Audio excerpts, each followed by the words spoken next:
السلام علیکم ورحمۃ اللہ وبرکاتہ۔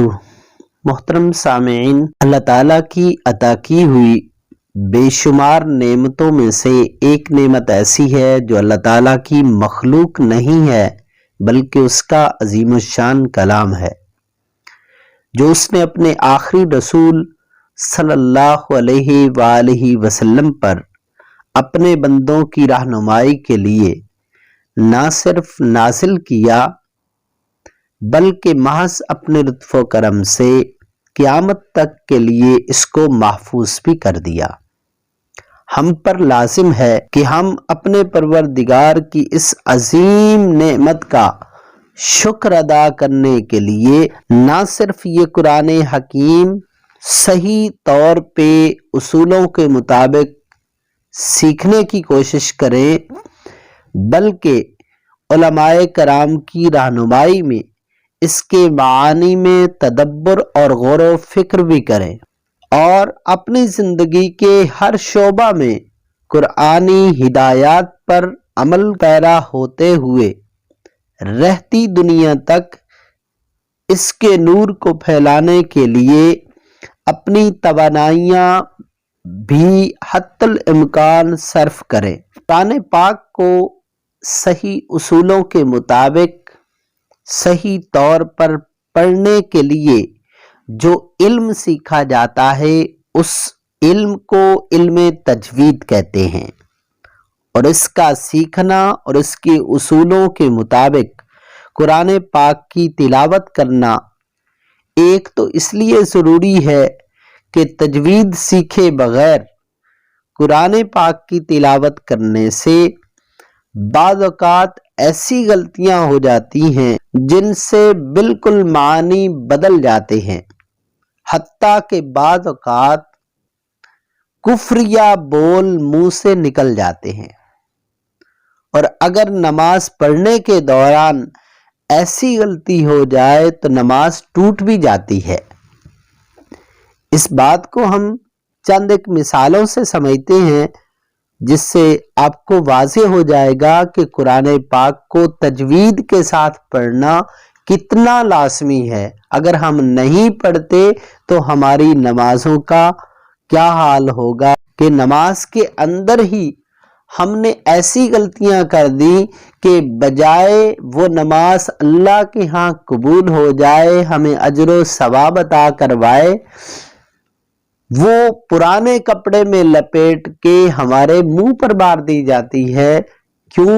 ہم نے نماز کے اندر نماز کے الفاظ کو غلط پڑھا جس سے اللہ رب العزت کی ناراضگی آتی ہے۔ تو آئیے چند مثالوں سے اس بات کو سمجھتے ہیں۔ جیسے نماز کے شروع میں ہی ہم پڑھتے ہیں الحمدللہ رب العالمین۔ اب اس میں الحمد کی جگہ الحمد، ہا کی جگہ خا پڑھ دیا، الحمد یا الحمد۔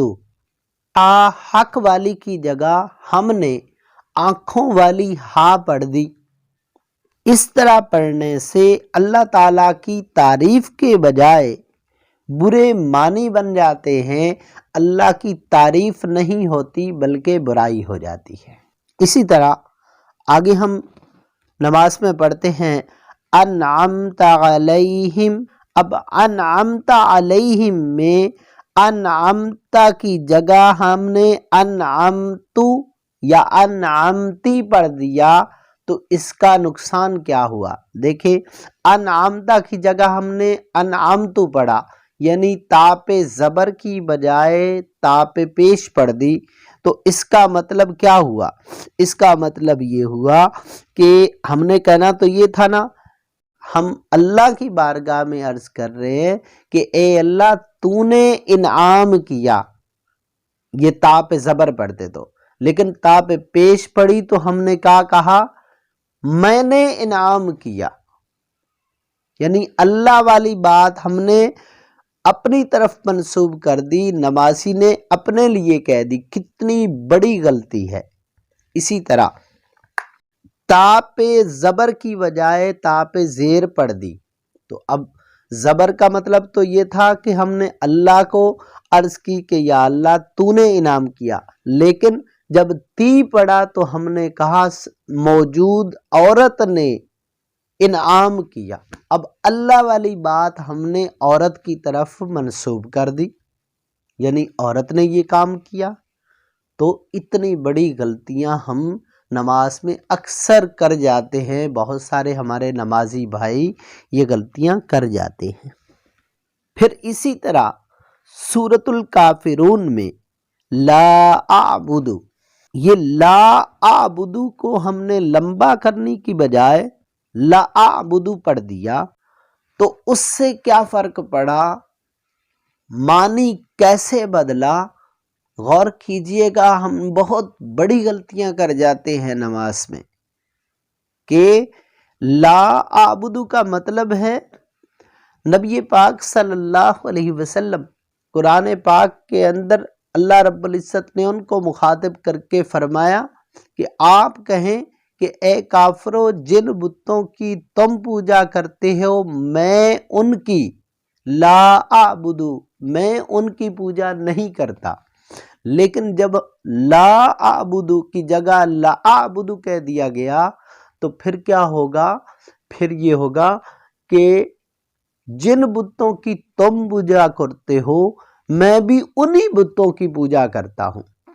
اتنی بڑی بات معاذ اللہ ہم نے نبی پاک صلی اللہ علیہ وسلم کی طرف منسوب کر دی، جس کا سوچا بھی نہیں جا سکتا۔ تو اس پہ ہمیں غور کرنا چاہیے کہ قرآن پاک کو اگر ہم سیکھ کر سمجھ کر اس طرح تجوید کے اصولوں کے مطابق پڑھیں گے تو ان بڑی بڑی غلطیوں سے ہم بچ جائیں گے۔ اسی طرح سورۃ النصر کے اندر آتا ہے کہ اذا جاء نصر اللہ، اس جملے کا مطلب کیا ہے؟ جب اللہ کی مدد آ پہنچی۔ اب اس نصر کو، یعنی نصر کا مطلب ہوتا ہے جو سواد کے ساتھ نصر ہوتا ہے، اس کا معنی ہوتا ہے مدد۔ اب اگر ہم نے سواد کی جگہ سین پڑھ دیا، باریک سا فرق ہے نصر اور نصر۔ عام بندے کو لگتا ہے میں ٹھیک پڑھ رہا ہوں، لیکن اصول کے مطابق یہ غلط ہے۔ وہ نصر جو مدد کے لیے بولا جا رہا تھا، اس کا معنی جب سین کے ساتھ پڑھیں گے تو معنی ہوگا گد، یعنی اللہ کی مدد کو ہم نے گد میں بدل دیا۔ کتنی بڑی غلطی کی اور ہماری توجہ ہی اس طرف نہیں جاتی۔ تو یہ سوچنے والی چیز ہے اور اس کی اصلاح کی ضرورت ہے کہ ہم قرآن پاک کو صحیح تجوید کے اصولوں کے مطابق سیکھیں۔ یہ میں نے چند ایک مثالیں آپ کو دی ہیں، وگرنہ بہت ساری ایسی ہم غلطیاں کر جاتے ہیں صرف نماز کے اندر کہ نماز ہماری قبول ہی نہیں ہوتی۔ اللہ کی پسندیدہ نماز اسی وقت بنے گی جب ہم صحیح اس کے اندر قرآن کو پڑھیں گے۔ اگر ہم نے تجوید کے بغیر، تجوید کے اصولوں کے خلاف قرآن پڑھا، نماز کے الفاظ غلط پڑھے، تو اس کا ایک اور نقصان بھی ہوتا ہے۔